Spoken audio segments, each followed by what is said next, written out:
The Alternative Dig Talk. Real issues, real talk.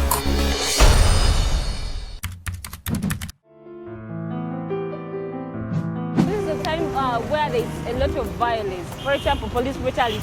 A lot of you are being beaten up, the voters, the people from the opposing side. So election is just that period where we get free money. An election is a process through which people choose to vote a person or a group of people to hold an office of leadership. Did you know that you have the power to determine on who leads you? Did you know that your vote has the power to change your society and the country at large? Dear citizens, please vote wisely. Don't vote money, but vote issues. Dear parents, I can't make any decision. Your choice determines my future. Fellow students, exercise your right. Go and vote. Abafumbira mwese muzaze tugende tutera karuru. Abanya-Uganda mwena mugende mutera karuru. Bashange face yihule kuche hodole. Abantu nyana mujje tugende tukome. Genda oronde. Your vote. My vote. Our vote. Is our present and our future.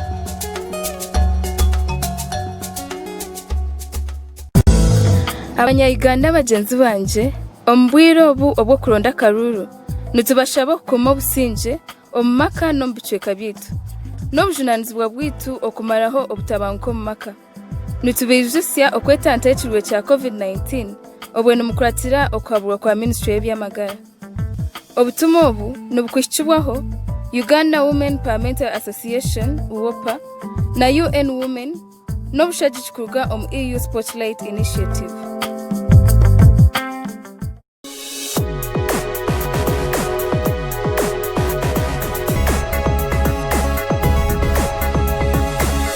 The Alternative Dig Talk. Real issues, real talk.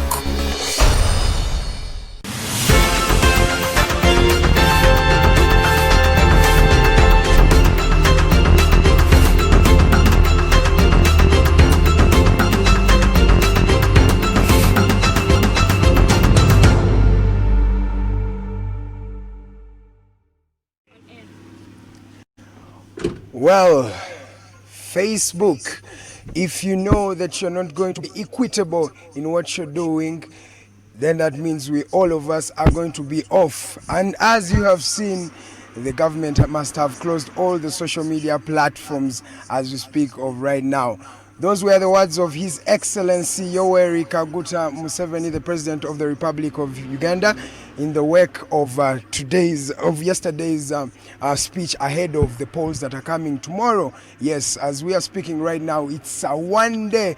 Yeah, by the way, we are counting hours to the electoral process that is due to start tomorrow, the 14th of January 2021. Ladies and gentlemen, welcome to the Alternative Uganda. This is the Mighty Drive. My name is Edgar Matthew Karuhanga, and it is always an honor to be here to give you a preamble and maybe give you a bit of dissecting of what has been happening in your country, Uganda, and above all, in this world. Yeah, our sole purpose is to give you the news as it happens, as it unfolds, and as it goes by. As we are talking right now, we are live from Buganda Road, where we're going to be hosting Ambassador Edith Grace Ssempala, the woman coordinator of the Alliance for National Transformation. But before we go there, let me first give you a preamble of what has been happening where you have not been, and yes, in Uganda at large. As I've told you, my name is Edgar Matthew Karanga, and today is the 13th day of January 2021.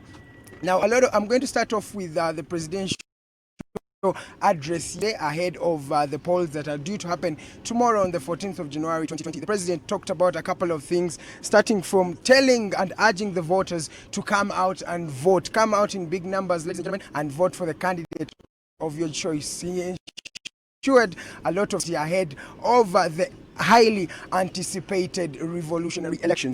And then away from that, he talked about cheating that is in the electoral process. He ensured, and he told the Electoral Commission to ensure a free and fair electoral process this time round. He said, when you cheat, you're not doing a disservice to or you alone, but you're doing a disservice to the candidates and to the country itself. He said that we should have a free and a fair election. Then the president also the use of machines in this particular voting process. He says that every Ugandan must use his thumbprint and check the machine and verify his votability before taking his vote. And he tells Ugandans and the Electoral Commission people that they should not do anything or accept anyone to vote if the machine is down. And he says if the machine is down at that particular polling station, then voting will be postponed to another time when the machine is working properly. We don't really know if it will be able to happen, how the machines will be working and the credibility of these particular machines, but the president says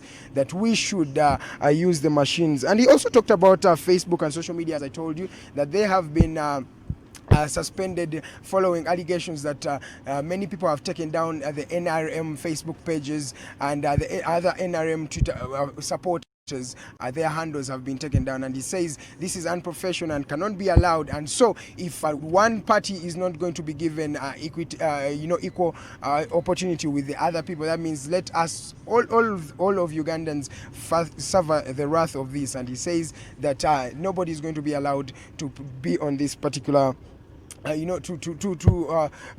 on this particular platform, Facebook. So he suspended all the social media platforms, and I don't know how we are streaming, but that will be a question to my producer Jeremiah, how we're streaming live from Facebook right now. And yes, ahead of the 2021 elections, Bobi Wine, Chagulanyi Sentam, the National Unity Platform candidate, and Mugisha Muntu plus Patrick Oboy Amuriat of FDC, yes, they've showed us a bit of unity as ahead of the polls. They met yesterday at Hotel Africana, where they showed interest in these particular things, and they said that they are united ahead of the 2021 elections. They are united with diversity, and having a common goal, which is to oust the dictator from power. Then Besigye, in their words, Besigye also came out and said that denying Yoweri Museveni a 51% lead is the only way, and we can do this when we have a couple of candidates who are fielding in the electoral process. And he says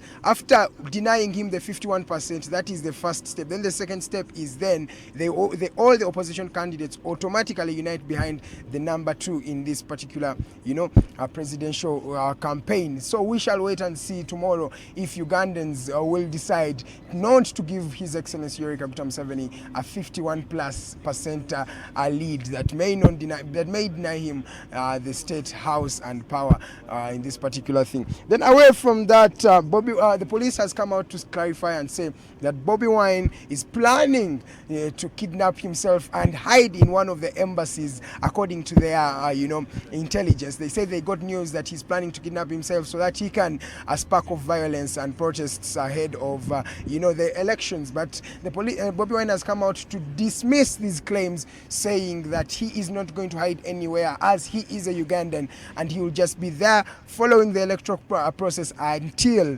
the victor is crowned. That will be, I think, on Saturday, the 16th of January 2021. As we will see, because the Constitution mandates that the Electoral Commission must give 48 hours before they announce the leaders. But away from that, the new RDCs have been appointed.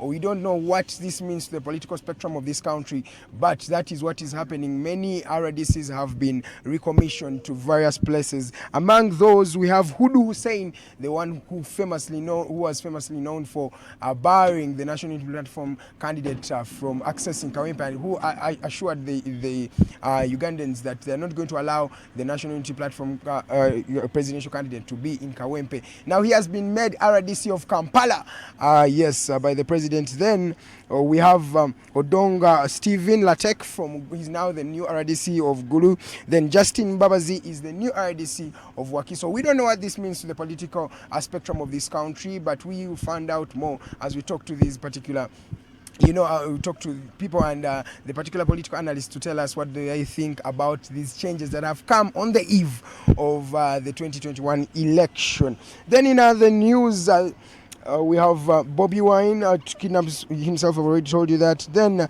Uganda to start their AFCON Chan campaign. Yes, the Uganda Cranes are now officially in camp waiting for the 18th of January when they are going to be starting off or sparking off their campaign. They started off with a tournament that was held in Cameroon, and they've been able to have a good run of their games. I think on the first game they had was against Cameroon and it was a draw. Then they went ahead and won against Zambia in the next match, and they also won against Niger in a convincing 3-0 victory in that particular competition that was held before the Chan tournament. Remember, the Chan tournament is one where domestic players from Uganda go and take part on an international platform on the African continent as they battle it out. Yes, players who play for the league and play in Uganda domestically are the ones who particularly take part in this Chan qualification campaigns. So as we are talking, Uganda and Uganda Cranes are going to start their campaign on Monday 18th. I think they will be opening with Rwanda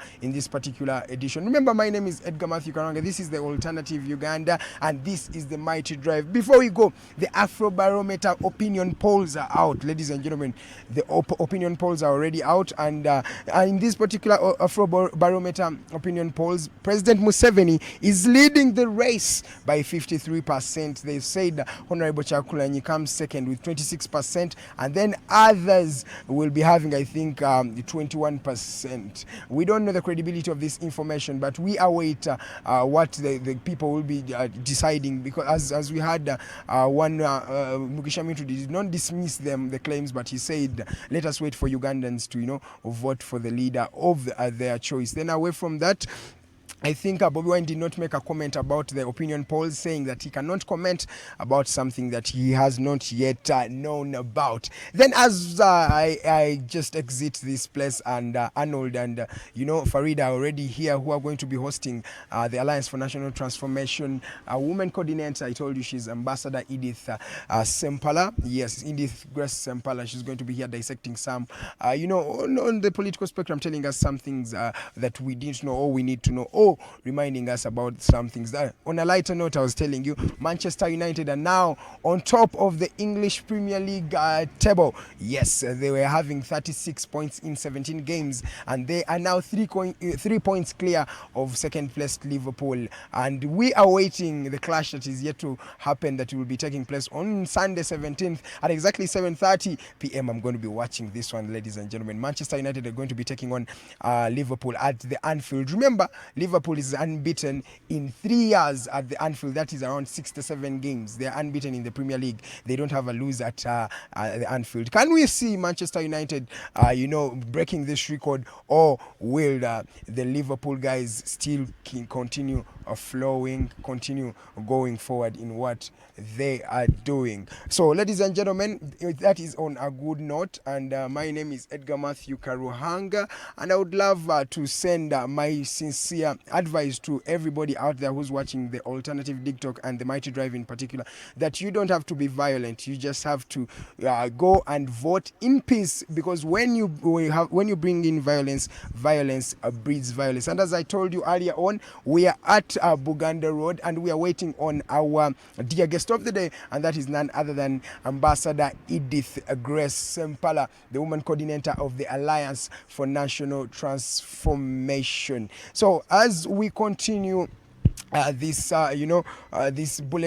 broadcast, will be giving you more advice on what you are supposed to do, how you are supposed to vote, and all these things, because many Ugandans have not been sensitized. According to one campaign that has been made, they've said that they've not been sensitized and they don't know a lot about the electoral process of this country. So as the Alternative TikTok, we're here to educate you, to tell you how you're supposed to vote and how you are supposed to protect your vote, if you are to protect your vote in this scientific campaign. We don't know how scientific this campaign is, but it is scientific. Then I think that is all that has been happening all over the Ugandan scene and the international scene. And by the way, before I end, there is a lot of panic and tension in the atmosphere of this country. Many people are just afraid because of the heavy deployment that is in the country. As we're speaking right now, all the streets of Kampala have been, mad with a lot of people in uniform. The soldiers, I think, are now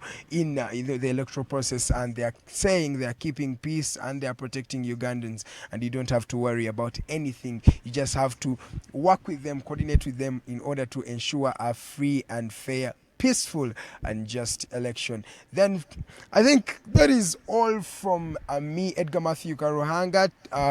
Just enjoy the debate that is coming up. We'll be having Ambassador Edith Grace Ssempala. She's going to be dissecting some information and telling us what is the way forward ahead of the 2021 elections. Remember, it's now hours to the D-Day, the 14th of January, that has been awaited for a very long time. Many Ugandans have been anticipating, and some thinking this is their chance to see Uganda's 10th president. Can we see, or will we see Uganda's 10th president, or will continue seeing the government of His Excellency Yoweri Kaguta Museveni? The opinion poll says he is the one in lead. Who am I to disagree? I'm just Edgar Matthew Karuhanga. This is the Mighty Drive, and this is the Alternative Uganda. Please follow us on Facebook and on Twitter and on YouTube. It is that the Alternative Uganda. And my personal handles are EMK Reports on Facebook and EMK Reports on Twitter. Yeah, let's just keep the conversation going and just talk to me, as we just know and get solutions that will give us a viable experience as citizens of this country. As we are talking right now, we are at Buganda Road waiting for Edith Grace Ssempala, our guest of today. My name is Edgar Matthew Karuhanga. Let's go for a short commercial break. When we come back, it is a discussion with Arnold, Mukose and Farida. They'll be here to keep the conversation going. Have a nice morning.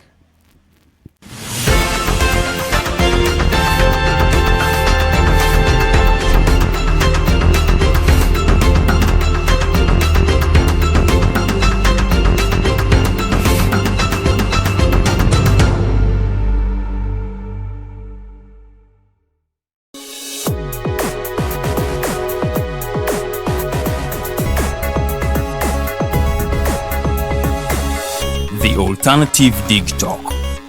Real issues, real talk.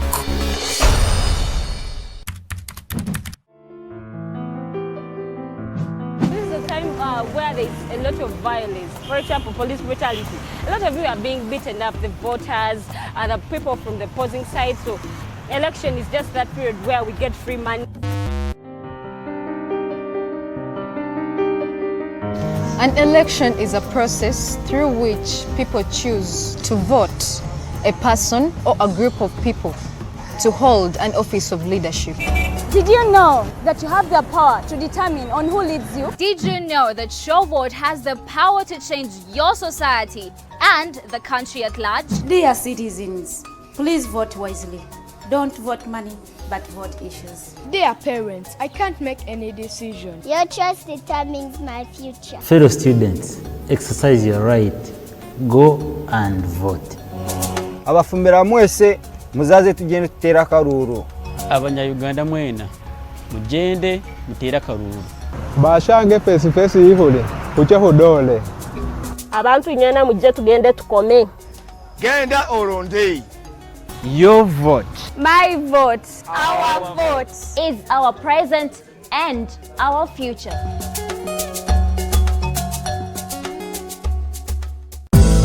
Bannayuganda bannange, mu kaseera kano ng'eggwanga liri mu kusoomozebwa kw'ekirwadde ki COVID-19, tubakubiriza okukuuma emirembe mu bitundu gye mubeera n'okukomya obutabanguko mu maka.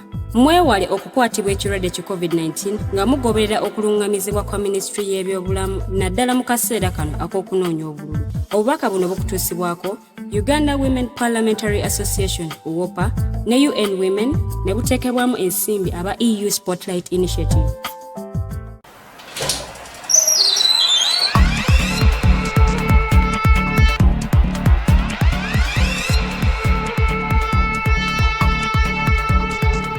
You have got to get up pretty early to go do something.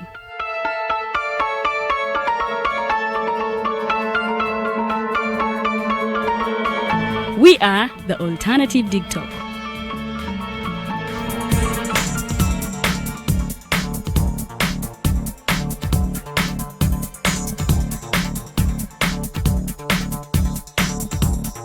with our mobile studios, we are redefining TV presentation just as technology is setting the pace.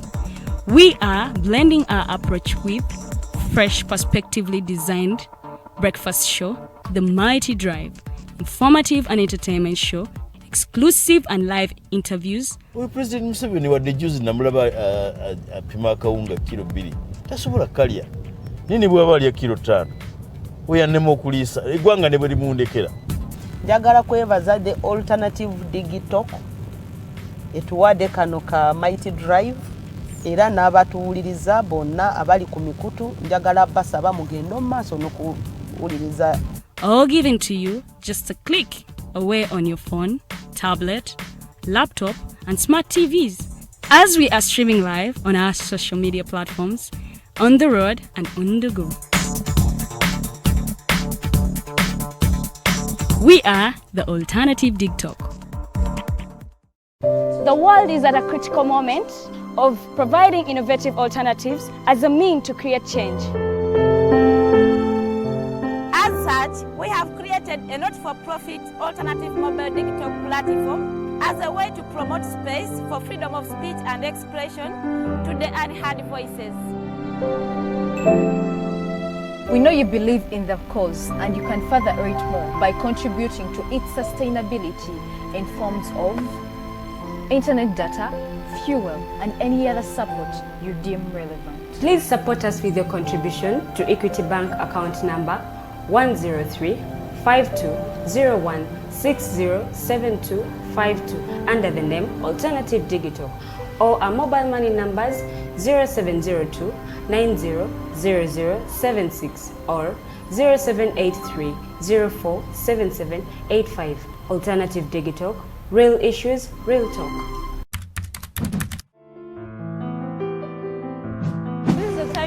Where there is a lot of violence, for example, police brutality. A lot of you are being beaten up, the voters and the people from the opposing side. So election is just that period where we get free money. An election is a process through which people choose to vote a person or a group of people to hold an office of leadership. Did you know that you have the power to determine on who leads you? Did you know that your vote has the power to change your society and the country at large? Dear citizens, please vote wisely. Don't vote money, but vote issues. Dear parents, I can't make any decision. Your choice determines my future. Fellow students, exercise your right.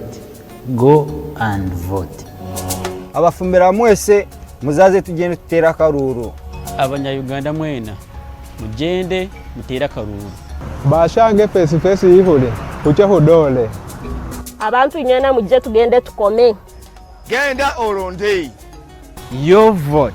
My vote. Our vote is our present and our future.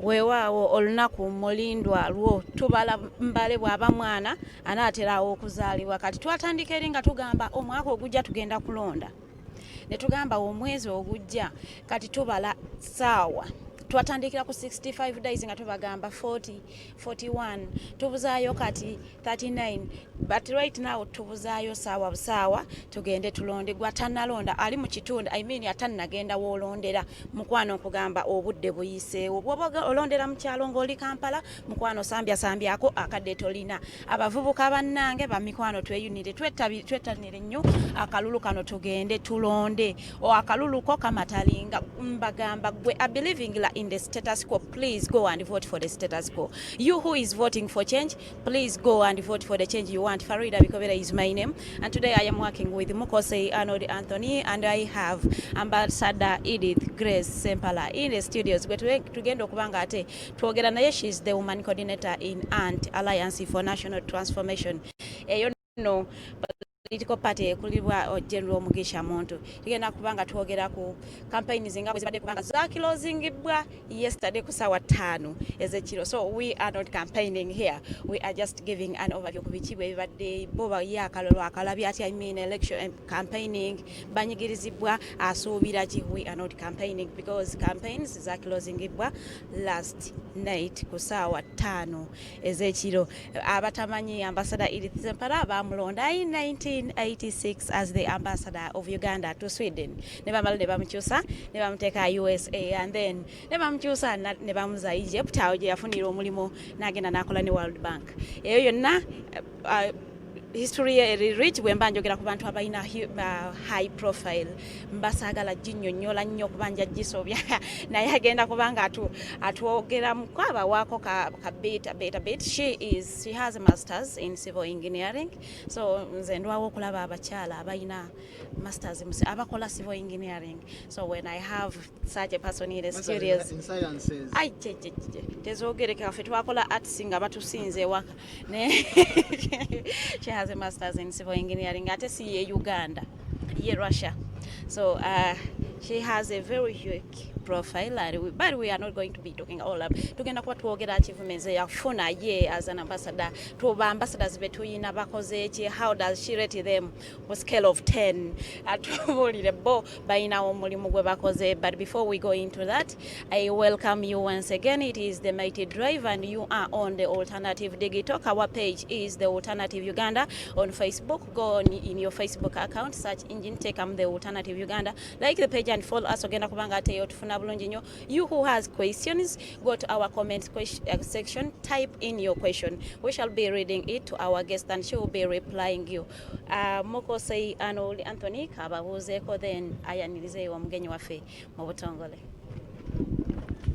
Yes, nga bulido twebaza Katonda omu weekend okukkiriza bwakya bukyeire lunaku luyaka embeera mpyaka abantu bayaka mandama yaka kibumba abere mulungi yetuli nti tuli balamu tilwakuba nti nifa batuukirire ayi kisache okwenda oba oliawo n'okusaasira okungi kwayina yetuli era twebaza nti Katonda weebale nga obita mwana wa musengwa Yesu Kristo ona kulya katulofoni anga bakobye tulina omugeni waife aye bana covid aliyo covid wailala munaye mungalo mwambale maski asobola sabuni nabisa sabuni aina sanitizer kwesa sanitizer watasobola sanitizer waife mukyale ye mayuge mwina walaji muline mandule timujinwa aye mujinabisa mungalo ekola bulungi lunaku lupya yatwebaza Katonda nti tukeseza internet bagirinyemu egere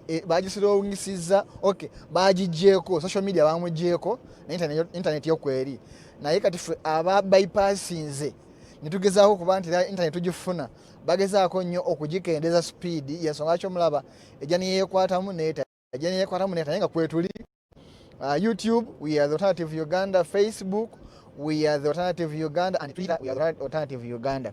Olwaliro ekyenjawulo nti Alliance for National Transformation ne page ya Mugisha Muntu ku Facebook batukkiriza kyolaba wano kyolaba ne ku page zaabwe eza Facebook Alliance for National Transformation ne Mugisha Muntu. So yaswa kyolaba mwizo kuba mutulaberi nedda just batukkiriza olwaleero olwokuba nti tukyaza bagenyamu ne bagamba nedda naye bana batuwadde administration rights just program eno yokka oba oliawo n'endala bweribeze nayo nga bajetaaga tubanga tusobola okusharinga feed.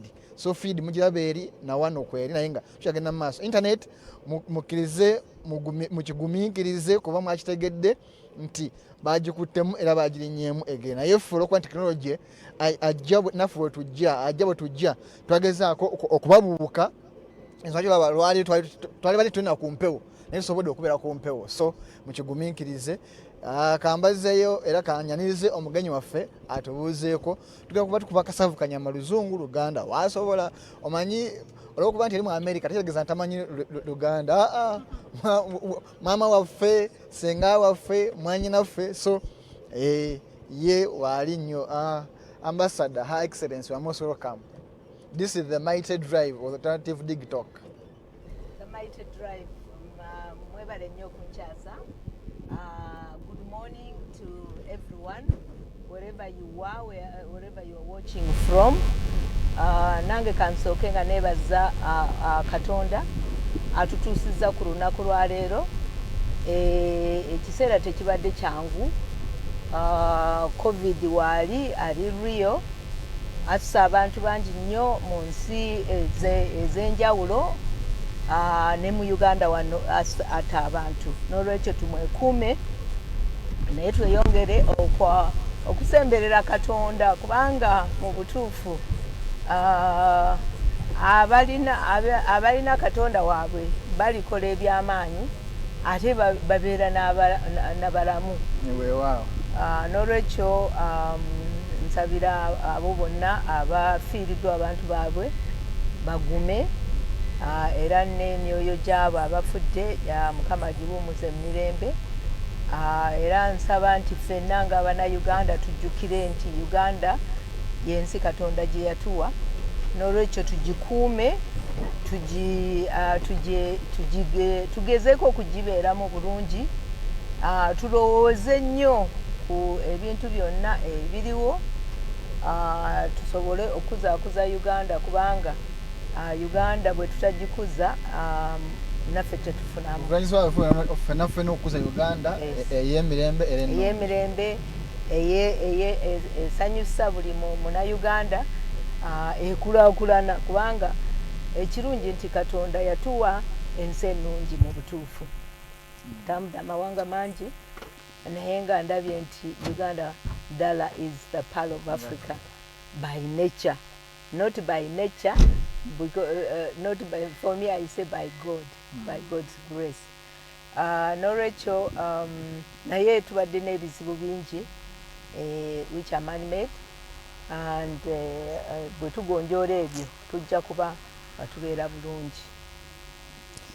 Weewaawo ambasada tukwaniriza nate olunaku lupya tumaze ebbanga ddene nga tugamba 2016 twagamba myaka 5 tulabanga emingi abaawangulwa ne bemulugunya, abaawangula ne bajjaganya. Tugenda road map neyiswe emyaka 3 emabega tugamba emyaka 3 nga mingi. Ne tuyingira omwaka Covid bwe yayingiraawo kati saawa zino ejali emyezi ezali weeks ennaku kati tusigaza less than 24 hours okutuuka ku lunaku mulindwa oba oliawo eggwanga okusalawo okukyusa obukulembeze oba okusigaza obukulembeze obukyaliko. So briefly twagala tumanye nga tunagenda yeeyo omuntu omanyi bulina kutuba n'abaana abapya abakazaalibwa abakasomoka abayivu. Ambassador Edith Ssempala yani? Ambassador Edith Ssempala ndi mukyala okusooka, ndi mukyala ayagala Katonda, nva Mityana ne Namutamba. Olunaku lwe nazaayibwa ndowooza lwetaagisa nnyo.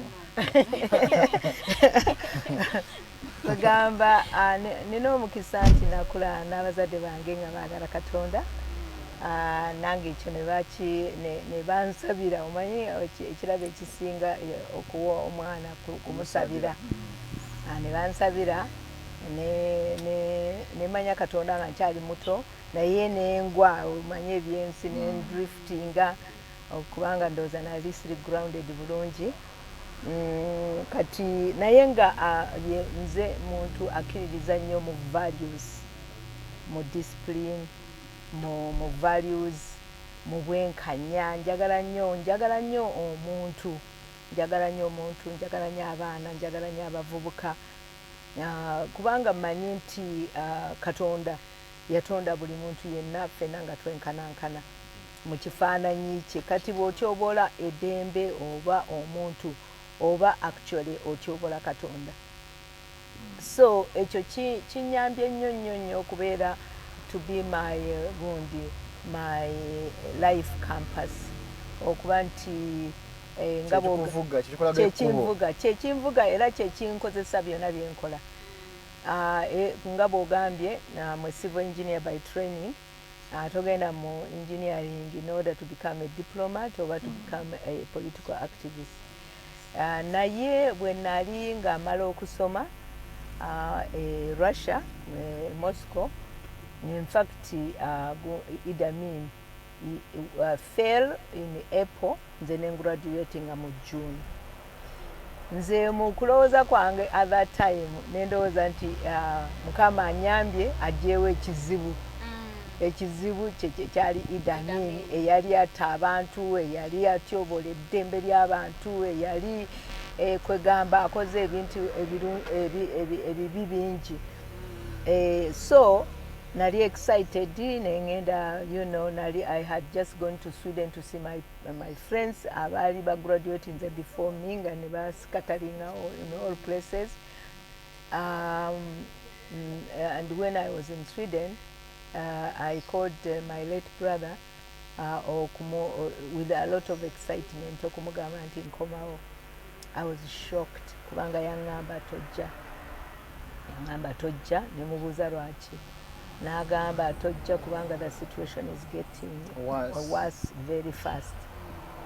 That is how I ended up in Sweden. I always say, you know, I was just a victim. I was in transit. For all those years I was in transit. I was in Sweden for 7 years on transit. Nga nze ndubirira okukoma weka. Because my thinking was nti Sweden really taneetaaga. You know, Katonda bw'akutonda ng'oli n'akutondera awantu oli muddugavu, you know, bali already developed. Yes, you can be a professional like others, but you don't add so much value as, you know, for your country. So nze muntu ayagala nnyo gundi Africa, Uganda, amanyi nti naffe abo bonna bakulaakulanye kubanga abantu baabwe bwe bakoze ebintu ebikulaakulanya. Yes, especially abakulembeze. So kati natandika as a human rights activist nga, you know, during Obote 2 nga kwega ogenda n'owulira abantu first and foremost tobamanyi naye bana Uganda bafa. Kati nentandika okubeera a human rights activist ne tugenda nga tusoboza ne sente ku luguudo ne tuzeewa Red Cross ezireete Uganda maybe erabewa eyambeko nga kwega obeera desperate obanga omusajja ng'omukyala we agenda kuzaala, you don't get the pain physically naye you have that pain emotionally nti olaba nti alumwa naye you know tolina kyakukikolera, so abamu basaba abalala ne bakola kinze. So naffe nze nembeera human rights activist naye mu ndowooza yange nengena neŋŋamba okubeera human rights activist is very good, oyamba, but it is post-mortem. Nga njagala nnyo okubeera okugatta to influence okuba nti as a human rights they are not violated. So first of all Late Kayira UFM basooka to approach me, naye nga bye boogera ndaba kujjawo Obote naye si kujjawo gundi dictatorship. NRM finally they came, ne bamatiza nti kwegamba change ejja kubeera nti change ejja kubeera yeeyo change permanent, nti ngenda kulaba e Sweden in Uganda, a well governed country, abakulembeze abasaamu ekitiibwa abantu baabwe abatali babbi abakola ebintu ebikulaakulanya eggwanga. So nga mbeera chairman wa Swedish branch, not Swedish branch, Stockholm branch eya NRM. I was extremely active. I was, you know, nali youth. eryanyi ekivuga likuwaga naye nga kweganina it's a youth with purpose. I was a youth with purpose. So nenkola nnyo. I was also representing the movement. Gundi mu media, reaching out to the media, reaching out to members of parliament, reaching out to civil society organizations, reaching out to generally people, telling them about Uganda, the challenges, the vision we have for the future of the country. Kweganga ogenda n'ogira abantu bakubuuza era ne kino ne wano bagenda kutubuuza nnyo nti how can they be sure nti eno change yo ddala yanamaddala kubanga balimbiddwa ekiseera emirundi mingi era naffe nange kennyini kyeneebuuza buli kiseera nakyebuuza until I came to Alliance for National Transformation n'okuba nti gundi gye n'omuntu kati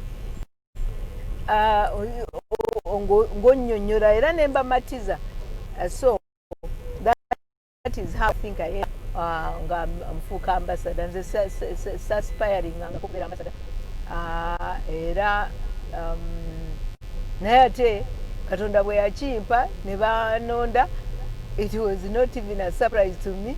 It was like natural.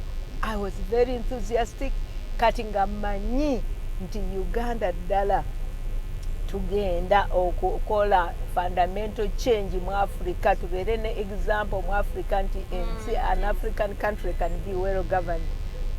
So nenzirayo good enough banzizayo gundi mu Nordic countries.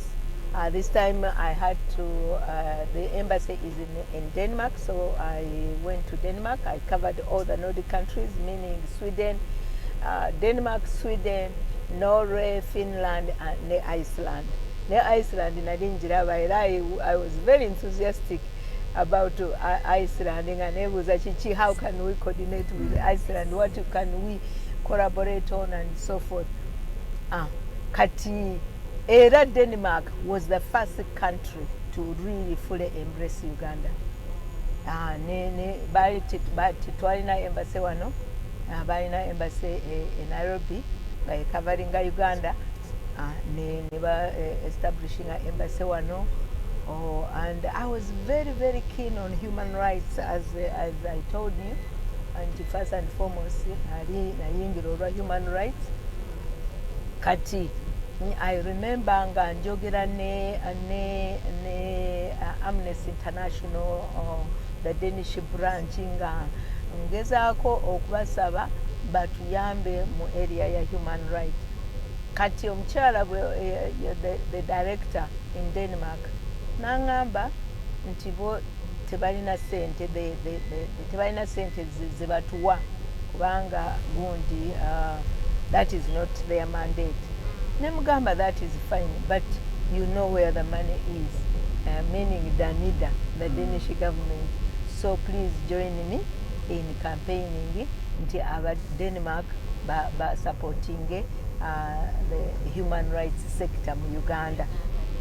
Kati nze nga manyi human rights sector gye nali njogerako yali nti egenda okuba nti the system, establishing systems. Nayenga, I was very confident into the state-inspired violation of human rights was a thing of the past. Ebyokuutulugunya abantu, ebyokubakwata, ebyo, because they depend on the will of government, and that our will was never to violate human rights again. Katingecho ndinga achilinako garanti. Yes, ngachisangudde mu bwongo nga boyogedde. Yeah, so nenkolachi nembeera go Denmark and of course Sweden where I live. Nabo ne bajja immediately gundi nabo ne supporting Uganda, Norway, ne Finland yali ejja okujjako nti the time they were about to make that decision. That was when they had there was a global financial crisis, nebafuna crisis yawe nebalazamu naye nga kiki the relationship with the Nordic countries, they are growing up very, very fast and very strong. Then in the United States, I was, already I was very energized. Ngamanyi Uganda nga ndaba egenda mu maaso bye nali njogerako nga ebimu birabikako n'okwatibwako. N'olwekyo I read the effort on lobbying for AGOA, the African Growth and Opportunity Act. Era ne tugifuna. I lobbied for two presidents, sitting presidents of United States, abajja wano, gundi President Clinton, era wano we yayogerera nga bwe our leader nga bwali wano of the African leaders at the hope with the whole world. Balina terminology gye bakozesa yali eraga nti ddala batwesiga nti we are on the right track. Ne President George Bush naye najja wano. Era relationship yaffe nebeera extremely strong. Kati njagala okubuulira abo abagira nti kwegamba bw'obeera ambassador, you are like a marketeer. You are marketing your country, you are making friends, you are trying to influence policy towards your country, you are seeking support both in terms of aid, but also in terms of, you are looking for investors, you are looking for understanding and so forth and so on. So, as a marketeer, you have to have a good product. Yes, for you to be successful as a marketeer, you must have a good product. Your product must be marketable. Yes, your product must be marketable. So, I was blessed that at that time, the Uganda brand was marketable.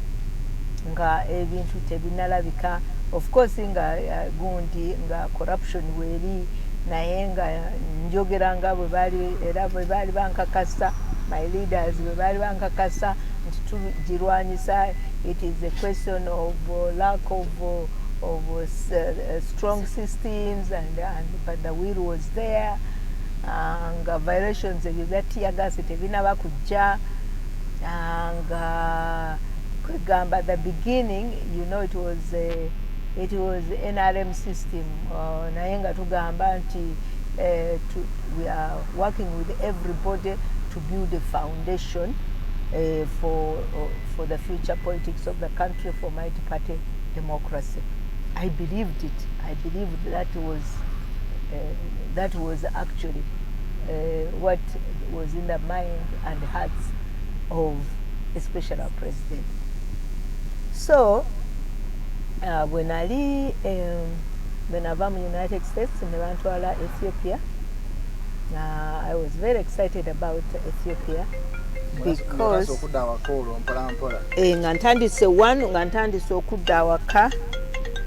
ngantandise okudda awaka naye ate nga n'ekirala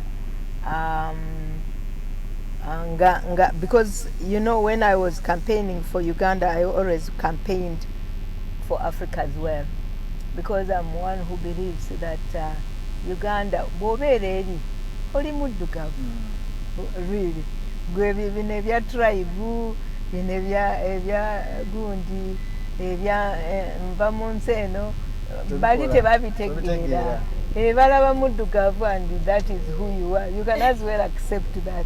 So in my campaign as ambassador, I literally became an ambassador for Africa. And I was very strong. So when they brought me to Ethiopia, I had this opportunity now to see Africa that I was campaigning for, because I really didn't.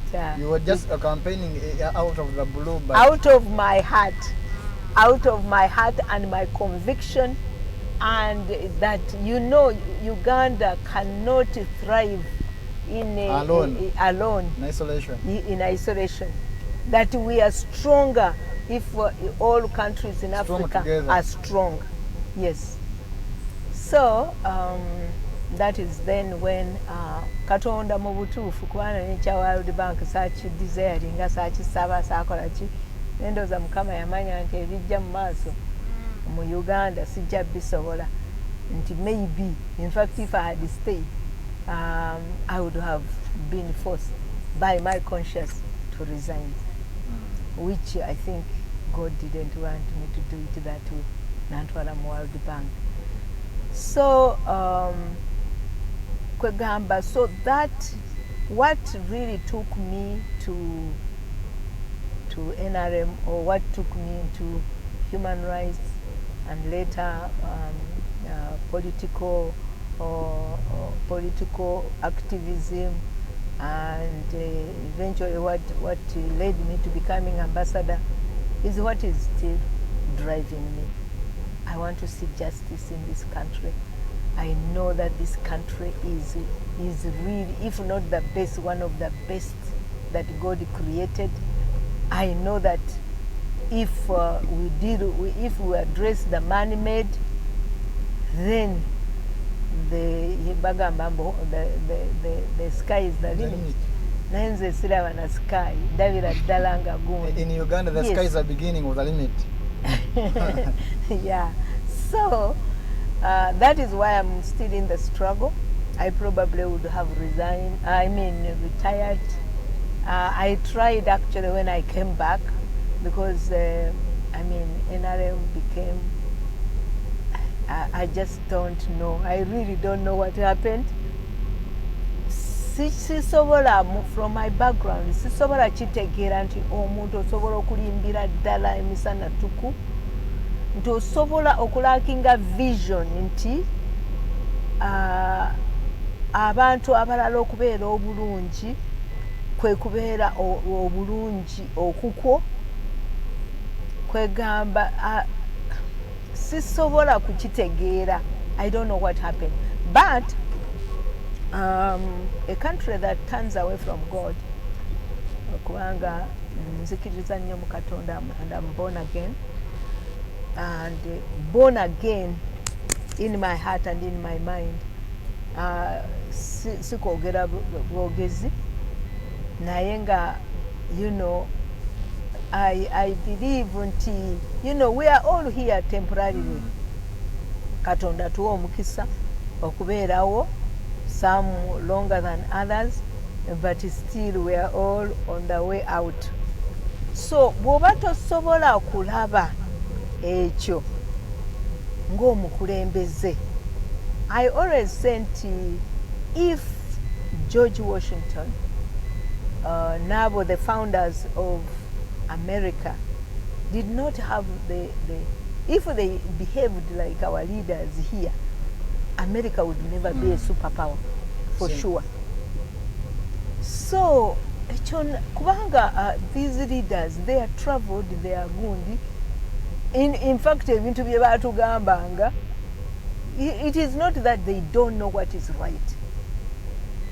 Naye the devil has entered their hearts nti tebasobola kulaba ekyo kyebalabye awalala, kyebamanyi nti kyekituufu, tebasobola kikola. Kubanga omuntu n'otandika okutulugunya omuntu omulala, naawe ng'olina omusaayi n'omubiri, ng'olina n'abaana, ng'omanyi nti naawe ogenda kufa, naye n'okola ebintu ng'ebyo, olabira ddala nti sitaani mu butuufu mubi. So nze normally ndowooza nti our challenges are mostly spiritual. Kubanga amagezi abantu bagalina, amagezi aga bulijjo bagalina. In fact, sometimes abantu abagenda ne bagamba comparinga manifestos nebiki. Yes, manifestos ennungi zeetaagisa, naye the problem is not lack of ideas, of manifestos. The challenge is lack of will, the lack of integrity, lack of integrity to do what you have said you are going to do. We are facing moral decadence. Moral decadence, yes, we are facing that. Naye Katonda nga bwali omulamu kanseemu Abannayuganda essuubi nti we shall overcome. We shall overcome. Ambassador, you mean Uganda needs divine intervention? Yes. Yeah, we need divine intervention.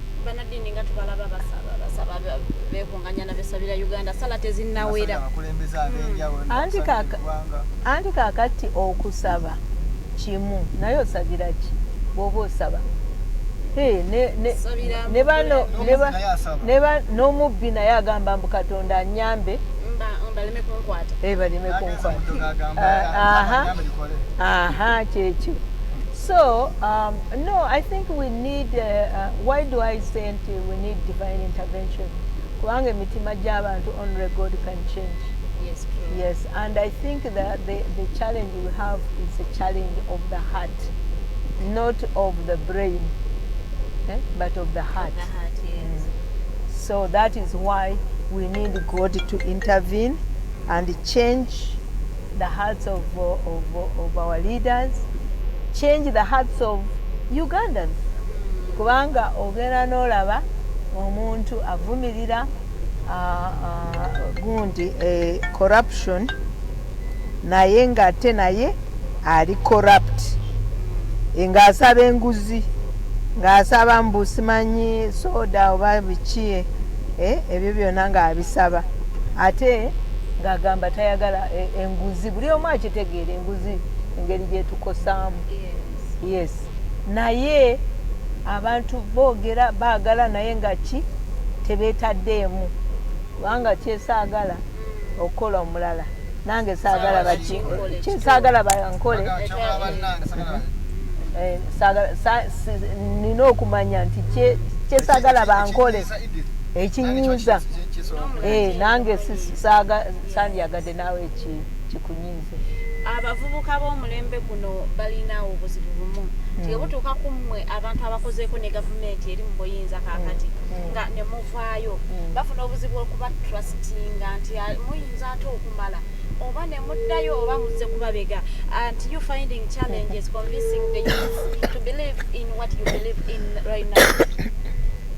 Omanyi nze mbulira abantu nti tunuulira ebikolwa.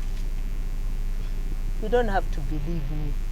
Era bwe nali ngamba gundi when I went to Norway first time, I met the leader of the Foreign Relations Committee of Parliament. Nemubuulira ebikwata ku Uganda, nemubuulira the genesis of our problem. Kubanga nze I believe nti leaders abasooka singa basaawo foundation twandibadde tetuli mu buzibu bwe tulimu.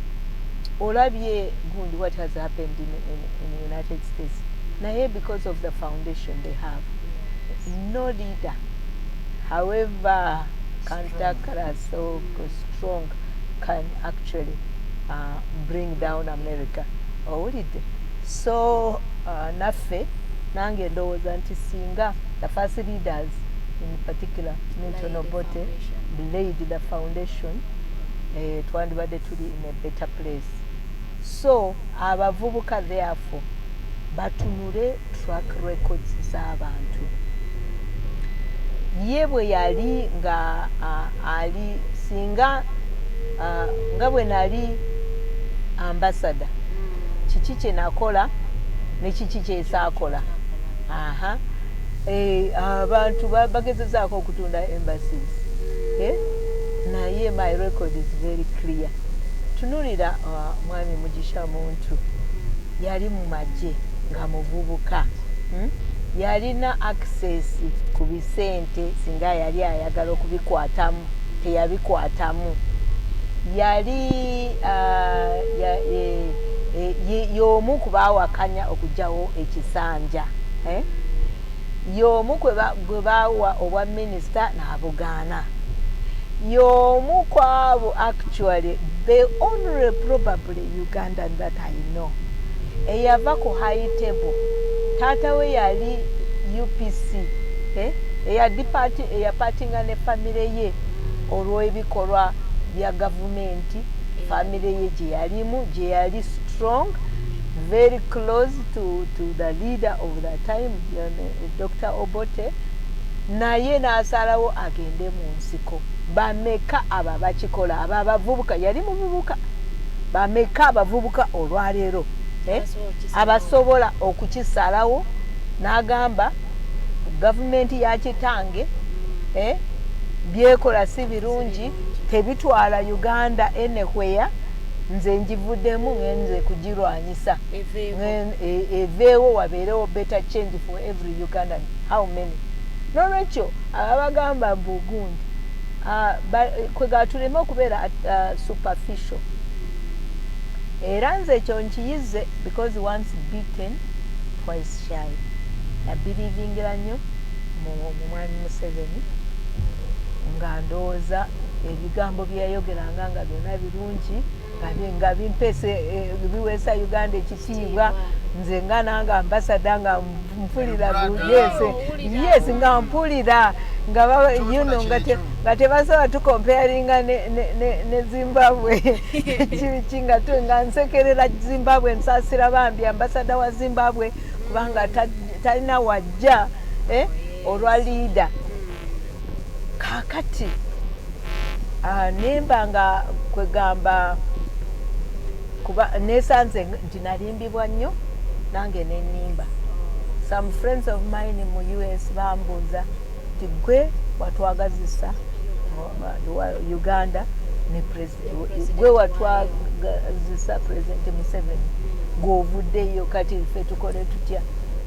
Nembagamba nti nze saamwagala ng'omuntu, namwagala for the ideas. Kati ideas bw'aba yazivaako nze nsigala ne ideas era kye nakola. Nammwe you have a right, mulina okwesalirawo, owulidde?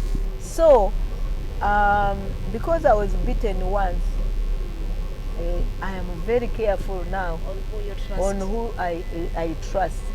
Simaraga trusting, mala kukola some investigation, mala kulaba track record y'omuntu.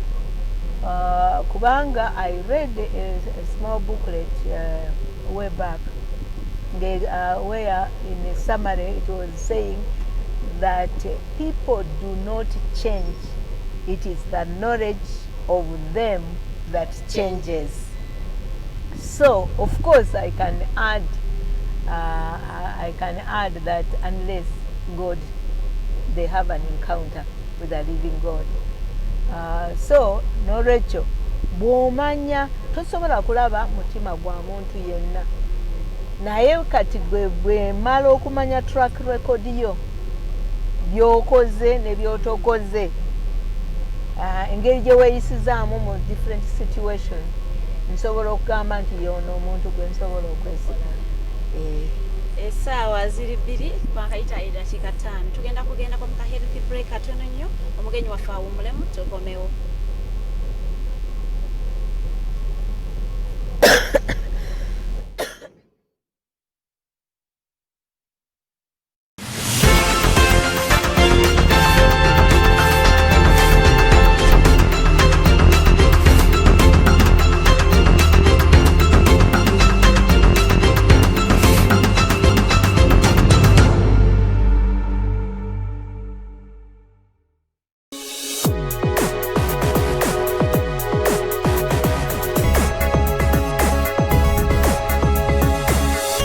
Alternative Dig Talk. Real issues, real talk. Fellow Ugandans, During this period when the country is living amid this COVID-19 pandemic, we preach peace among family members and community, end gender-based violence. Stay safe from COVID-19 during election campaigns by following the Ministry of Health guidelines. This message is brought to you by Uganda Women Parliamentary Association, UOPA, and UN Women with funding from EU Spotlight Initiative.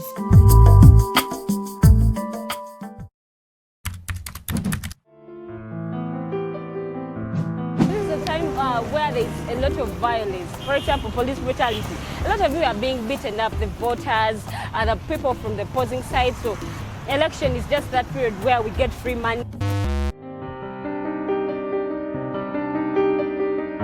An election is a process through which people choose to vote a person or a group of people to hold an office of leadership. Did you know that you have the power to determine on who leads you? Did you know that your vote has the power to change your society and the country at large? Dear citizens, please vote wisely. Don't vote money, but vote issues. Dear parents, I can't make any decision. Your choice determines my future. Fellow students, exercise your right. Go and vote. Abafumbira mwese muzaze tugende tutera karuru. Abanyayuganda mwena mugende mutera karuru. Bashange face yihule kuche hudole. Abantu nyana mujje tugende tukome. Genda oronde. Your vote. My vote. Our vote is our present and our future.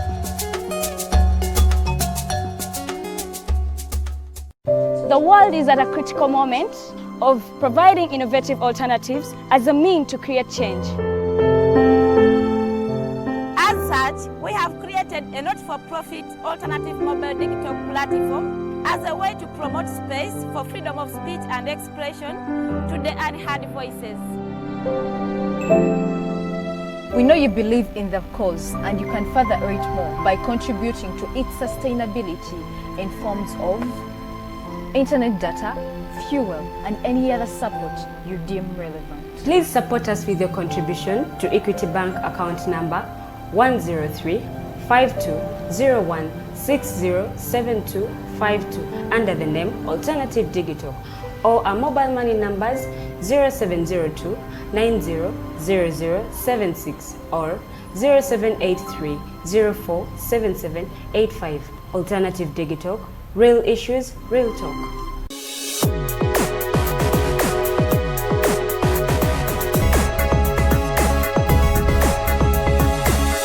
The Alternative Dig Talk. Real issues, real talk.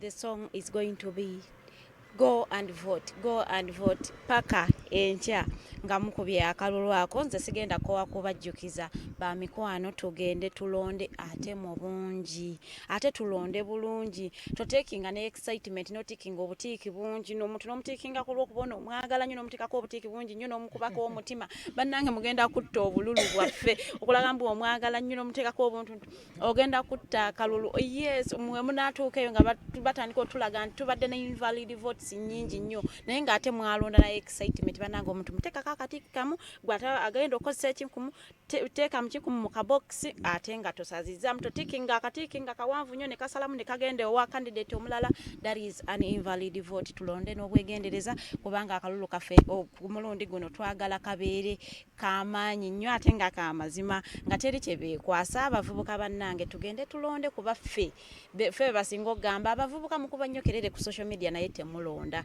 kuluno tubaswaze nga tweyiye ku polling stations nga ate tulonda keep social distance munaabe engalo corona is real. We have Ambassador Edith Grace Ssempala mu studios twogera ku bintu ebiriwo ebibaddewo ne byasuubira ebiyinza okuddirira naye nga teeka tumuzeeyo ke emabegako ng'akyali Ambassador atubuulire then enkolagana ya Uganda ne West countries yali nnungi. What went wrong? Nti saawa eno President Museveni agamba abaakuzinga nnyo be basupporting our opposition be baleeta emivuyo mu Uganda. What went wrong between those West countries and the President of Uganda? What went wrong? Ndoza yandi badajukira. Lwaki bali supportinga nga tukyali mu opposition. The Nordic countries in particular, the issue of democracy and human rights is very, very strong. It guides their relationship with other countries. So is even the United States and the other countries. Oluusi beekwasa bagamba mwetete mulaba gundi n'ebibadde mu US naye ebibadde mu US system ebirwanyisa era ebirwanyisiza.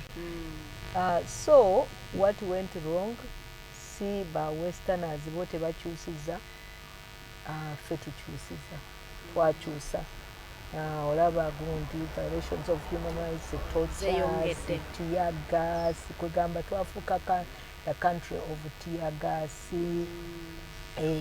corruption, kwegamba. So tuleme kunenya ensi endala tulenenye ffe tune kubanga as we point agamba nti bw'opointinga olugalo olumu zino essatu zonna zisonga kuggwa. N'olwekyo kyekyo era bwe tukitereeza relationship yaffe n'ensi endala ejja kuba nnungi. As an experienced diplomat, Uganda ne Rwanda tulina obugogo bungi, your relationship yaffe eganye. As you, if you were the president of Uganda, how would you handle the situation of Uganda and Rwanda? Not only Rwanda, but all countries around us. I think bagamba nti foreign policy is actually dictated or derives from internal policy. Era olabira ddala nti ensi zonna ezirina internal policy embi zibeera ne external policies nazo ezigundi. Rwanda is a neighboring country and therefore we must have good relations. He is a member of the East African community. President Museveni abadde champion mu kwogera nti twegatte nga East Africa. Naye temusobola kubeera nga muvumagana buli lunaku ate nga mwegatta ate ne mugyawo tariffs ate ba citizens, of course ba citizens be basufferinga. So I don't think there is any problem with any of our neighboring countries. Naye tuteekwa okuba nti we must play our part. Nabo ne baplaying a part yaabwe. So we need therefore good relations and we must work for those good relations to take place.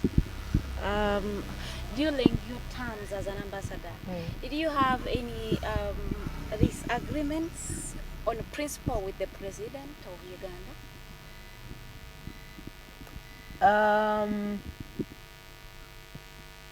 There waliwo ebintu bye muwabulangamu which was really not on principle naye nga tamanyi bumanya nga tamanyi bumanya kubanga nze actually I agreed with him. That is why I stayed at that time. Yes. And the moment gye natandika okudisagreeinga then I knew I could not stay. I could not stay because I'm very strong-willed. Nina values very ezingaidinga. My training in democracy was in Sweden. That is, after failing to come home. Sirina bintu nnyo bye neegomba ku nsi kuno nti nteekwa okwamasinga a lot of things okubeerawo. I am a strong believer. N'olwekyo nze matira nnyo omutima gwange bwe guba gumatidde. You can convince me in argument. Naye you can't convince me nti black eno black is white. Black. Ate nga nze nange njiraba eri black. When did you realize President Museveni was not democratic? My first shock, actually, nali mu World Bank, I think. Yes. Ovudde ku bwa ambassador nawe. Kubanga edda ekya corruption ekyo nali nkigira naye ng'agamba it is a problem, kwegamba problem ya system. Naye when they banged Charles door or go on the window, ne bamu, I call it fumigate. I just could not believe that was the Uganda I represented. It was a shocker for me that we had reached that stage. Now nobody could convince me until that was a trigger-happy policeman. I could not believe that. Obviously, I could see that we had degenerated to a level until now we were actually doing what we used to criticize. Have you ever regretted, or do you regret having worked under the Kenyan government, or more so as a diplomat, as our president in the diaspora? I don't think I regret. I regret where Uganda has turned to. Has fallen short. Yes, because I think I made tremendous contribution as a diplomat, as an ambassador, with my colleagues, and chiringa okugamba nti regrettinga nti wazalibwa kubanga because of what you going kubanga through. Oli mu bizibu kati. No, si regrettinga nti nali ambassador wa Uganda kubanga time eyo at least we go back ne tumujjukiza ndi boti bwe wayogera wagamba nti la problem ya Africa si bantu naye abakulembeze abeeremezaako ne tumulaba ng'akyusa goal post nti bundi kati abadde agamba abantu ng'abagamba nti abantu gundi literally saying he is a servant of the people. Ate tumujjukira juzi ng'agamba nti he is not a servant of anybody, of anyone. He is working for his family, his children, himself. Yes. Twamulaba ng'agamba nti working for his gundi family. Kati when he maybe realized, I don't know, n'atandika okugamba mbu buli muntu yenna muzzukulu mwe, all you young generation muli bazzukulu, n'ate nga tebayisibwa nga bazzukulu. So he's an enemy of himself. His words, tumulabye ng'ayogera nga bw'agenda okucrashinga, somebody who came in on the gundi. Fools. Yes. Omuntu eyajja nga agamba abantu nga bw'agenda nga bwe yashalinze in fundamental change ya democracy. Kati abantu bo bennyini vowing okucrashinga, and then bwe kijira n'agamba abaterrorist biki kwegamba. He's an enemy bambi of himself. Simanyi ng'akitegeera oba wali wasobola okukimutegeeza naye ebibye si birungi.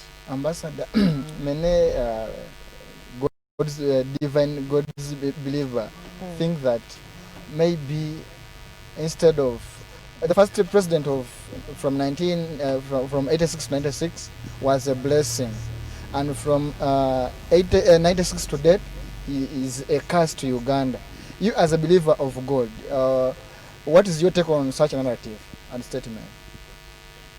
You see, if you go spiritual, you must know that the devil came to steal, to kill, to destroy.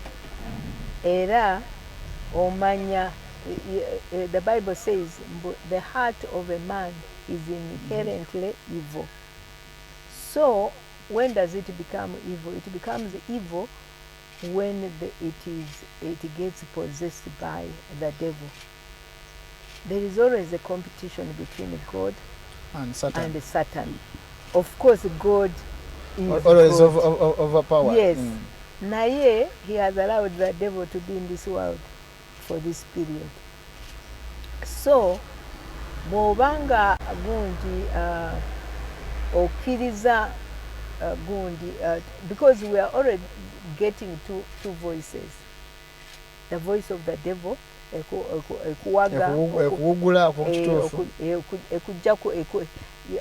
devil uses deception and fear. Era olabira ddala nti abannayuganda bali mu fear empitirivu. Naye njagala n'encouraging abannayuganda, fear is not of God. Era Katonda yagamba nti he has not given us the spirit of fear, but of power, of love, and of a sound mind. Fear terina kyeyamba. Fear just paralyzes you. It compounds your problem. N'olwekyo tuve mu fear. Tuve mu fear, tugende tulonde, ate tulonde nga tulowooza. Tulowooza not just to get rid of one problem, but to permanently establish a better future for all of us. Kata ako nandi kogedde gundi bulala nesagala kubanga campaigning. One would want to know, as Arnold, you type something on your phone. Ambassador, are there some specific achievements you would really talk of during your terms as an ambassador? Yes, specific achievements. Ekyokufuna AGOA, it was a big achievement. First of all, cleansing the image of Uganda was the first achievement. No kubanti, we are embraced by the countries. So in the Nordic countries, I was concentrating on the image, cleansing the image, assuring people that we are, we have come to, we have brought a fundamental change. No kufuna obuyambi, aid, because at that time we were depending so much on it. Towards the end of my tenure of my tour in the Nordic countries, I was campaigning for support to the private sector, because I believe that at the end of the day, there is no country that should be on a life supporting machine, which I call aid. Yes. So I started supporting, the private, campaigning for support to the private sector. Era bwe nali nvayo e Denmark, the Minister for Development, I remember, actually they gave me, they hosted a reception, ne bangamba nti kati they are going to support the private sector, because up to then they were just giving us aid. That was a very, very big achievement for me. Because that means changing the mindset of people, obutatunulira Uganda or Africa as a hopeless gundi where you just give, aid, because I don't think that really aid is support as such. When I went to the United States, as I said, I campaigned for AGOA, and we were successful. I led that effort actually from the diplomatic, angle. That was so significant. Just imagine the whole United States market open to us and other sub-Saharan African countries to bring in our products duty-free and quota-free. That was very, very big. But it was an opportunity which needed us to take serious and actually utilize. Many people know AGOA or associate AGOA with the textile, but it is not just textile. Next to that, actually, they were even willing to help us upgrade our products so that they can be competitive in the market. Yeah, but Kati, even AGOA, nobody talks about it in Uganda, but other countries are benefiting. Other African countries are benefiting. As a young woman, here you are, you've been appointed as an ambassador. What are those challenges that you faced during your first term as an ambassador? Actually,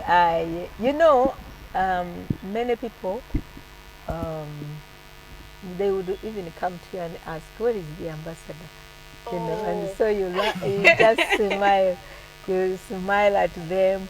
I think because I was young, because I was a woman, it is normally double jeopardy, but every challenge you can turn it into an opportunity. Yes. I think when that happens, if you have confidence in yourself, it is not a challenge at all. You understand that is where people are coming from and so forth, so you talk. I remember I went to pay a courtesy call to the Ivorian ambassador in Copenhagen at that time. He was a retired general. And he was old. Old now. So, Mbuyanda banga motoka. Now making a comment. That comment was given to me by later the people who were working, at the embassy. Nagamba, kakati batuletera abaana. So I entered and we talked. Definitely teyandabanga mwana. I didn't get that sense. Yes, I mean, I thought, he was respectful. I was respectful. As diplomats, we are trained to do that. And the substance, So, njagala n'abavubuka babamanyire ku substance, babamanyire ku values zammwe, babamanyire ku si kwegunga, si kukola ki, si kwogera bigambo bingi, naye mumanyibwe nga abantu abalina points, then mukozese n'amaanyi gammwe Katonda ge yabawa. You can really take us very far. Yes, kyagenda maaso. Again funagalaga nti muganda wa President Museveni avudde mu kalulu. Arua. Sodo aine kaguta has withdrawn. I'm here to confirm, but one of my sources angamba nti avudde mu kalulu. So abeye mawogola ndowooza akalulu bakaleseemu muwala wa Kuteesa. Tujja biwulira manye baganda bagamba nti tunabiwulira taddukira nduulu. Ambassador, gwogambye mwafuna omukisa, you were trained as diplomat.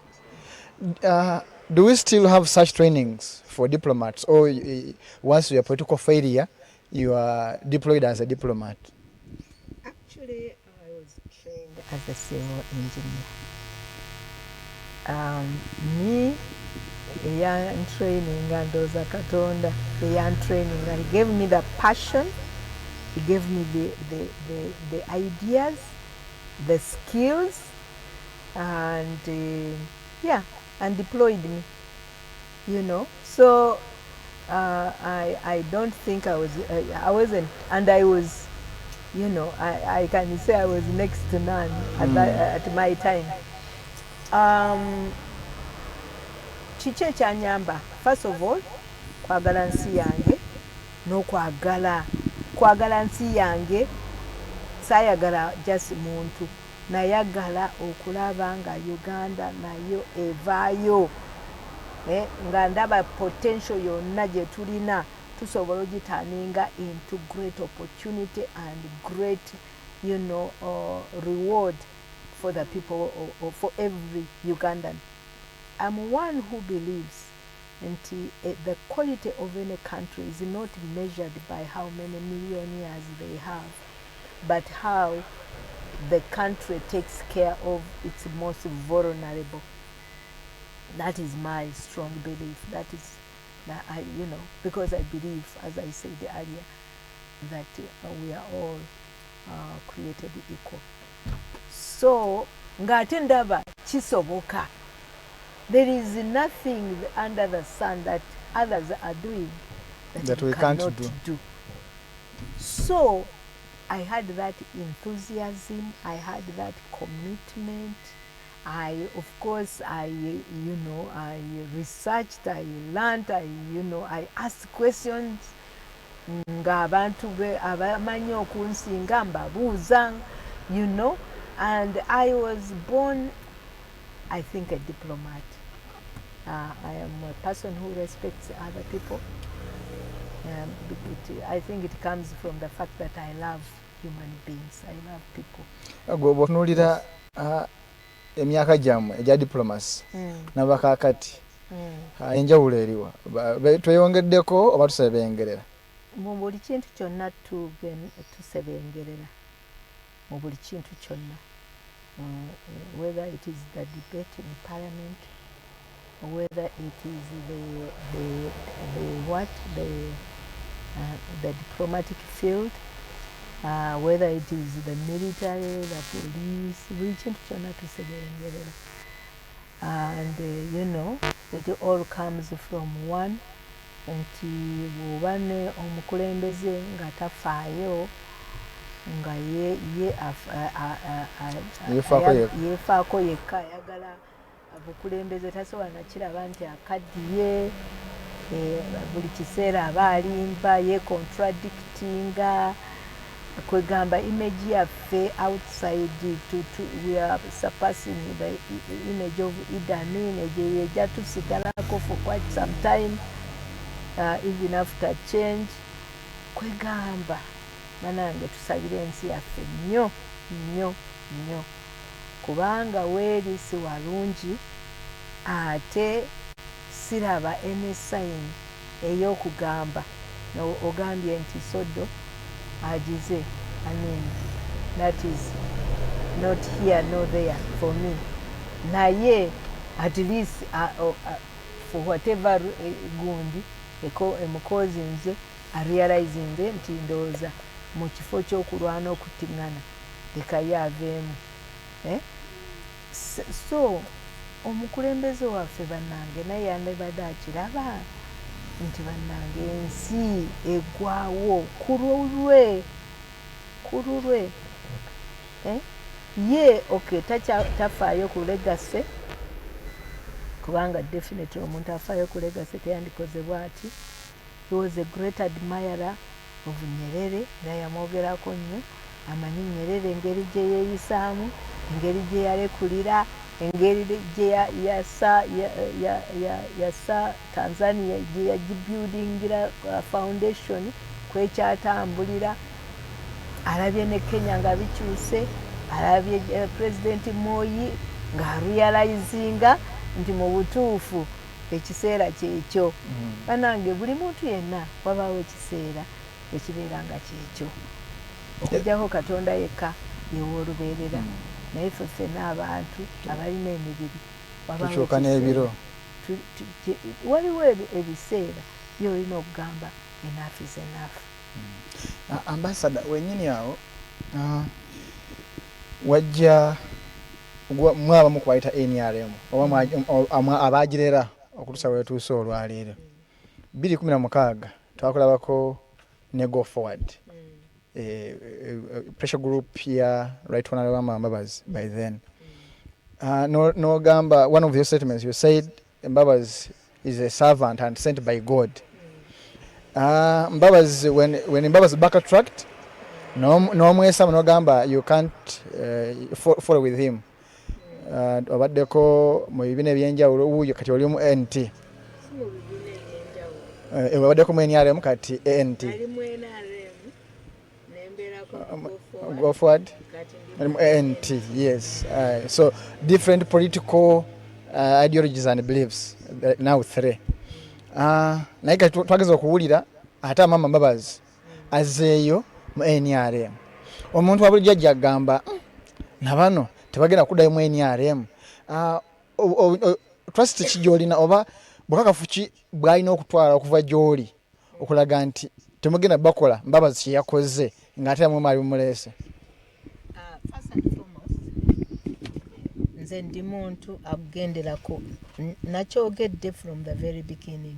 Nze sigoberera bantu, ngoberera ideas. Nali nsuubira nti at that time nali njagala actually to lie low mbiveeko, naye omutima gwange ne gugaana kweganga ndabira ddala ebintu byeyongera kuba bubi. Not that I'm the one to change everything, but I also believe nange nsobola okusaako akatafaali kange. Kati at that time really I didn't believe in any opposition party. I didn't. Kati Honorable Maama Mbabazi bwe yavaayo neŋŋamba mu kulaba kwange nti kati I can join for change. Era nga nze manyi bwe ntuuka nze mpushinga the original ogimanyi 10-point program eyo nze njikiririzaamu nnyo ne kaakati. So era he advocated for change, era n'agezaako okwegatta n'abalala abasinga bamwegatako aba opposition. Nali I expected actually that it would turn into a party, but it didn't. Ngawe nagambye nze sigoberera abantu, ngoberera ideas. Kakati I still wanted to work for change. Ye kati ne yesirikirira. Kati bwe yesirikirira nze gundi nze ekyasinga okunkola obulungi. Let me ogambye ekya Katonda. I believe nti Katonda akolera mu buli mbeera. Asobola okukozesa buli kintu kyonna. Naye Bible etugamba nti all things work together for the good of those who love the Lord and who are called according to his purpose. Uganda erina purpose. Nange I believe I have a purpose for my life and for the role that I can play in Uganda. So I do believe nti Right Honorable Mbabazi okuvaayo kwe Katonda yakukozesa even exposing ebintu bingi. Kati bw'atagenda mu maaso ekyankolera ddala obulungi gye n'omuntu n'abalala gwe nali nsinga okumanya mu group eyo yonna. Naye I also knew about Alice Alaso and the way she behaved when she was the chairperson of PAC. So I admired her. Kwegao ngenda nonda gundi nerondera. Kati bwe nalaba gundi I didn't participate in the constitution making of ANT. I wasn't there then, I think. Naye bwe nalaba the constitution, bwe nalaba gye n'omuntu, kuba gye n'omuntu musomyeko ekimala, nzijjukira bwe bamwapointinga as army commander at 29, I think, years old. But there was an article nkyaginoonya era bwe mugirabako munange njagala eyamu describing as incorruptible. In fact bamwogerako ebintu bibiri, tali incorruptible and he's not a womanizer. Those two. Era bw'omulaba ne kaakati kyekyo. So because of his integrity I was attracted to the party that they were forming. But also what helps me with to gain even more confidence is that ANT, unlike maybe others, is not built around genomuntu. Era genomuntu bwe yafuuka gundi constitution yaffe egamba nti bw'obeera when you are a leader of the party you cannot go for any political position. Era he was the first national coordinator of ANT, which is equivalent to president. You can call it president, chairperson, you know. Naye when he decided to stand for president, to actually compete for flag bearer, Nachita. That was for me another indication that this party, ANT, is on the right track. Era abantu right away baali baagala nnyo alangirire nti agenda kwesimba ku bwa president. Yalwawo nnyo kubanga nga tayagala kufuuka ensonga. Ye ng'ayagala ANT tusooke tugizimbe yebeebeera ensonga. You see, the problem is individuals who believe that they can become systems and institutions.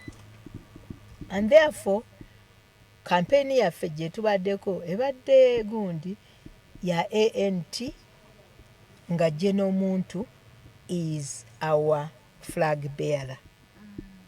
Era ne mu kufuga bwe tubanga Katonda atuwadde ekyekisa bwe kityo bwe kijja okubeera. Genomuntu ye muntu gwe ndi so confident nti tajja kutuuka agambe entebe ewooma nga Binaayisa bwe yakola. Yakyogera oba nga gundi. So ye muntu ayagala okubuildinga foundation. Akimanyi nti gundi. So therefore for ANT, ye muntu ali zero tolerant to corruption. Zero tolerant. Kubanga wetuli kati okugivumirira obuvumirizi tekimala.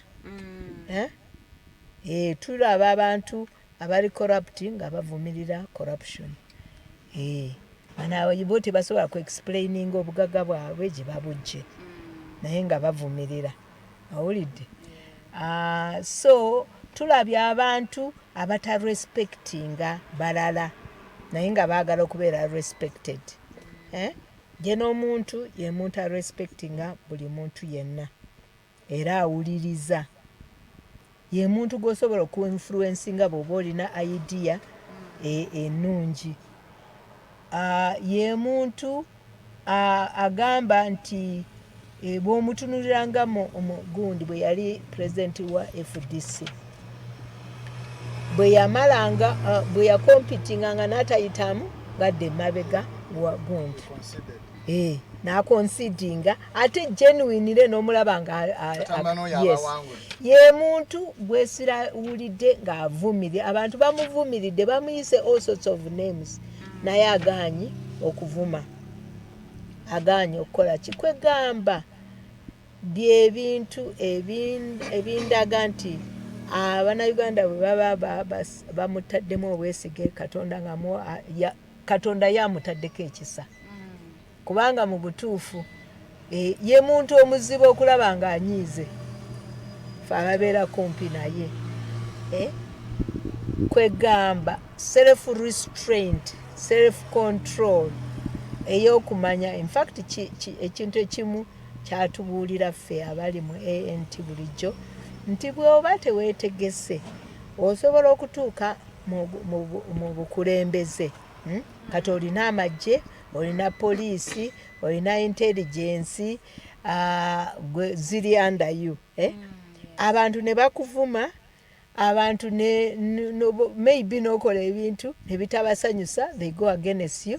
Nga gundi ojjukira George George Weah owa Liberia yali very very popular naye kati abantu bamulaba nga talina mugaso owulidde kati bw'oba nga tolina that inherent democratic culture restrain nga tolina discipline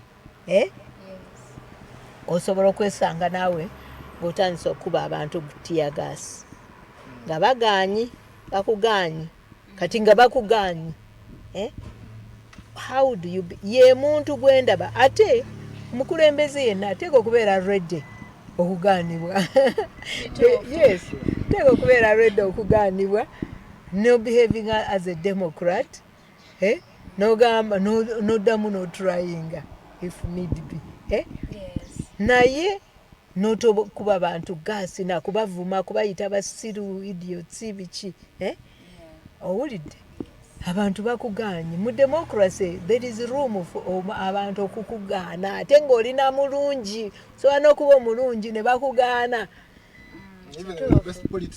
yes ne bazigaana yes democracy erina room eyo Ambassador President Yoweri Kaguta Museveni tibuhabulwa bwavaayo olunaku lwaliro oba enkya or next month nagamba nti I have reappointed you to be an ambassador. You do not take the offer? No, never. Why? Because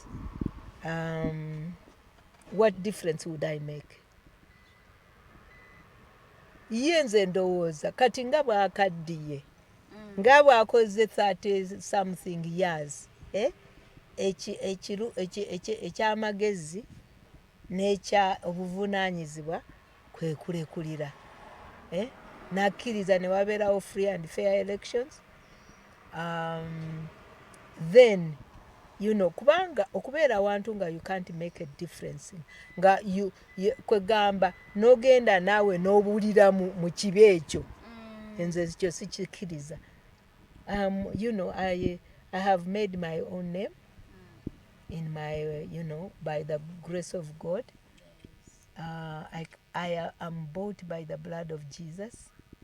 I cannot be sold.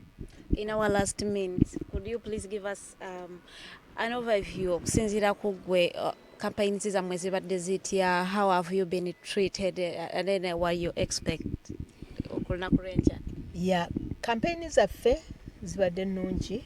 It was my first experience okubeera mu campaign, okubeera in the thick and thin of the politics of this country and in particular the campaign. Of course, it started off very badly. Abantu abamu badde bagamba nti maybe tetwandibadde na election at this time olwa COVID kubanga ekyali kihappeninga mu nsi endala naffe twandibadde tuki-expectinga. Ate ekirala challenge gye tulina nti abantu olw'okuba nti tebeesiga gavumenti batandise n'okulowooza nti COVID is just politics. It is not just politics, it is real. Mutunulire ensi zonna around the world. Buli kwegamba obulamu bwaffe ffenna buli mu mikono gya Katonda naye atuwa amagezi okukola ekyo kye tusaanidde okukola. N'olwekyo tukikole tubeere ne masks, tunaabe mu ngalo, tukipinge gundi social distance, tukole ekyo omuntu kyasobola okukola. So twatandikanga gundi first of all batuwa very few days. 65 days for 146 districts. Ekyo kibadde tekisoboka mu butuufu nga kizibu nnyo naye for us in Alliance we believe you do your best and leave the rest to God. So tubadde mu districts kumpi ezisinga okujjako ezo ze bajjako. Tewabaddewo bwenkanya.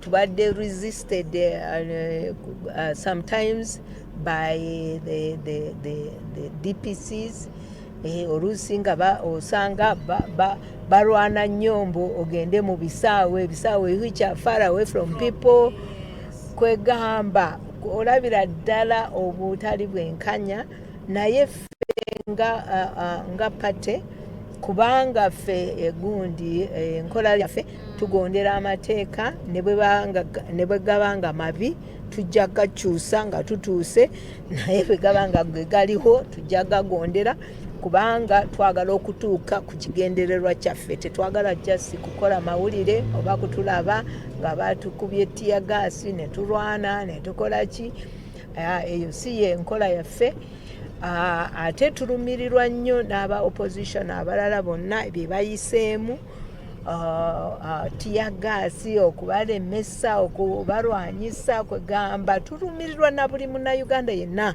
akoseddwa during this time tusaba bannange nti struggle ye erina continuing until we achieve gundi freedom naye twebeere begendereza tubeere balowooza tukole nga bwe tusobola ate tusabe nnyo nnyo Katonda kubanga ye Katonda is Lord over all n'olwekyo era njagala kuga campaigns zaffe zibadde gundi they were hectic tetufunyeemu breathing space ate by the grace of God njibaddemu yonna okujjako tuze zaagendamu naye nga 2 days zena missing naye nga the rest mbaddemu. I'm so proud of my president General Muntu kwegamba mu butuufu neeyongedde okumumanya n'okumuyiga n'okumwagala okulabira nga leader okumwagala nga leader ali stable ali steady alabira danga ali ready ate nga gundi ensi gye engeri gyerimu era engeri gye President Museveni gyagenda ogirekamu ejja kuba n'ebizibu bingi nnyo ebyetaaga omuntu ali stable ali steady ali disciplined alina experience si byakugezesa bugezesa si excitement try and error so nsuubira nti ebyo byonna abantu ffenna tubirowoozeko kubanga bulamu bwaffe Katonda ajja tuyamba ensi eno ejja kununulwa. So my last note is nti Abannayuganda tuleme kuggwaamu ssuubi kubanga Katonda yatutonda eyatuwa ensi eno he is the God Almighty. Tumukabiridde ekimala tukaabye ekimala tukawulidde okukaaba kwaffe amaziga gaffe agalabye era kyemanyi nti time is coming bannange bannayuganda olunaku lwaleero wano ndowooza show yaffe weekomye. David Sekunya, you complaining the network it is not our making, it is beyond us. Network yo ya slowing it down mutusonyiwire ddala olwa network yo lwaleero ndowooza n'olunaku lw'enkya ne Friday ezino ennaku tezigenda kuba nnyangu, so mujja tugumiikirizaamu ka network ajja kuba keekwatamuko. We are trying our best to bring you our live shows, so tubasaba busabi you bear with us. The situation is not good here, so muna tusaasira busaasizi. We are trying all our best to be live. Farida Bikobere is my name. Mukose ne Mukose Arnold Anthony olunaku lwaleero tubadde tutambuza sheno ambassador Edith Grace Ssempala gwe tubadde naye mu studios nga twogera ku ebyo munnange ebiriwo Uganda yasobawa tusobola terezaawa ndowooza gwe munnaffe abaddeko ofunyemu ekyokuyiga ba mikwano enkya is the day saawe mubeera ku polling station yo nga bankatuusaawo ezo ebyo bye bakozesa mu kulonda oba bye mugenda okozesa okulonda mubeereewo nga baggulawo ezo boxes such that temwekwasambwa ate twatuuse box nga busumulule, you go there and witness. It is your role as a citizen. Bamikwano mugende mulonde your vote counting anyo this time around. Please go and vote. People in Kampala ngate mulondera Kampala. Bamikwano mugende mulonde. We need that vote. Please you travel and go and vote. Atete mulonde samalala. Do not kulonde samalala bantu mwe na kajanja. I want to demonstrate how you could fold your ballot paper after you have ticked. Kubanga era moja kule Arnold kwatira kawa microphone ngati ninyo. Womala okutikinga don't fold it. To folding up with it. This is how we fold our ballot paper. You do not fold it like this way. Bagenda bakwala again. Chechinkumu chigenda kwato omulala eyebera invalid vote. It is the reason bwabo ofunye vote buwanvu. Chidamono gwe walonze eyitebera bwo folding a vote. Chitikinge wa omulala eyebera invalid vote. So bamikwano tuyige bwe tutikinga aba candidate baffe twewale nnyo obululu bwaffe okubusazaamu Farida Bikobere is my name Mukose Arnold Anthony omukyala nabukera Teddy Tenjo yabadde mu control room mukibi Jeremiah yabadde ku kamera omwami tumusime kato yatuvuze olunaku lwaleero Karuhanga yatukoleddeka intro ku lunaku lwaleero ndowooza eddoboozi muli wulide fresh. We have him fresh on the mighty drive tugenda kubanga tumufuna some days of the week ngate atutwala muko katono nnyo. We have new faces so buli mulaba face empya muji embracing as you embraced us. Kulunaku lulirwe twatandika in August 13th tubebaza abatulaba okuva eri 2020 mpaka no wetutuuse bamikwano mwebale nnyo mwebalire ddala. We respect your data, that is why tuleta abantu ba guests baffe abalina kye bakoze mu society such that mubayigirako atoba abawane hope wante tusukawo tulabagane olunaku olwencha nga tobalaga kiki ekiri ku polling stations wona tugenda tuukawo. So mubeereko abasobola customer okulonda dewaka ebiri mu Kampala ogenda birabira ku alternative page. Wansukawo, have a good day.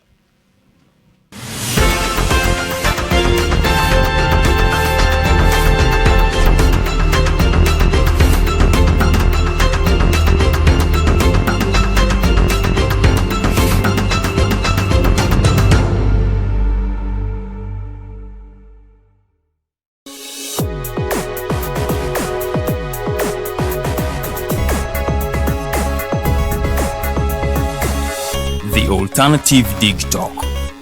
Real issues, real talk.